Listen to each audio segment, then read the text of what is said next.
कटिया कैसे होई हो।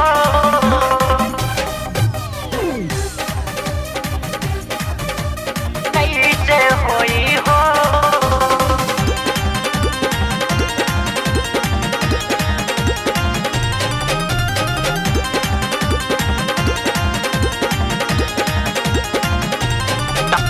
टप टप चुए पसेना माया राजा चैत के महीना में कटिया कैसे होई हो।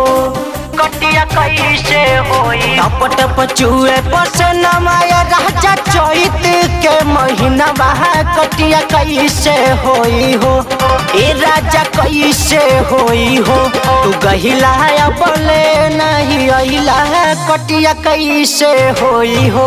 तू गवना सौतीन के पीछे भुलहिला कटिया कैसे होई हो। कैसे होई हो।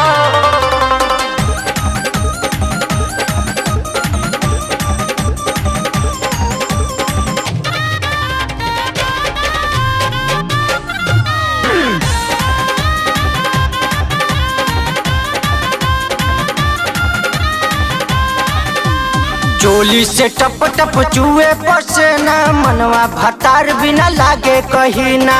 नाई बारा जा तो पैबा न माजा तोहरा से तोहर कहेले हसीना। तोहरा से तोहर कहेले हसीना। चोली से टप टप चुए पसेना मनवा भतार बिना लागे कहीं ना।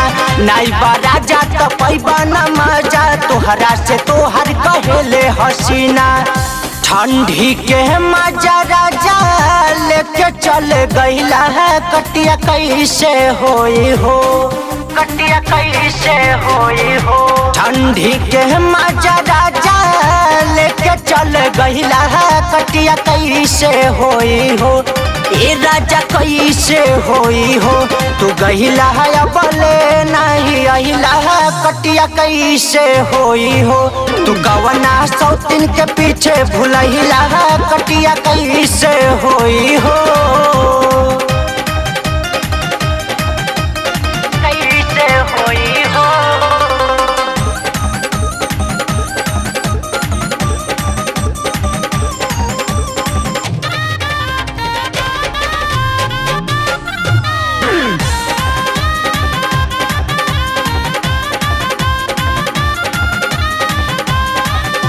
नया नया अभी पानी हम कनिया मजा लेवे वाली होबे उमरिया। गवना करा के तू घरे ले अइला छोड़े के गैला करे के कटनिया। छोड़े के गैला करे के कटनिया। नया नया अभी पानी हम कनिया मजा लेवे वाली होबे उमरिया। गवना करा के तू घरे ले अइला छोड़े के गैला करे के कटनिया। पावर जवानी के तू औरी बढ़ैला है कटिया कैसे होई हो। कटिया कैसे होई हो। पावर जवानी के तू औरी बढ़ैला है कटिया कैसे होई हो। ए राजा कैसे होई हो।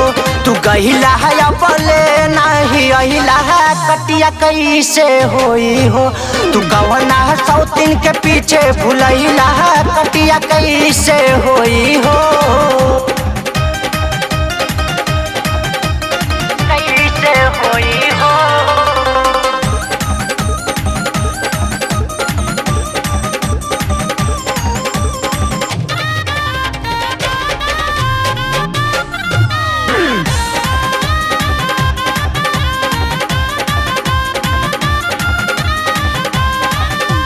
चालीस से ज्यादा बढ़ल जाता घमवा छन छन जरे भोरे में बदनवा।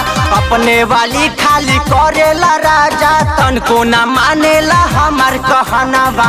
को न मानेला हमार कहनवा। 40 से ज्यादा बढ़ल जाता घमवा छन छन जरे भोरे में बदनवा।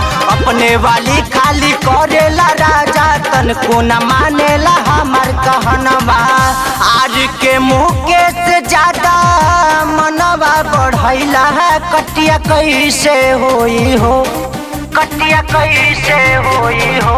टाइगर सुजीत ज्यादा मनवा बढ़ैला है कटिया कैसे होई हो, ए राजा कैसे होई हो। तू गहिला है बले नहीं अहिला है, कटिया कैसे होई हो। तू गवना सौतीन के पीछे भूलहिला है, कटिया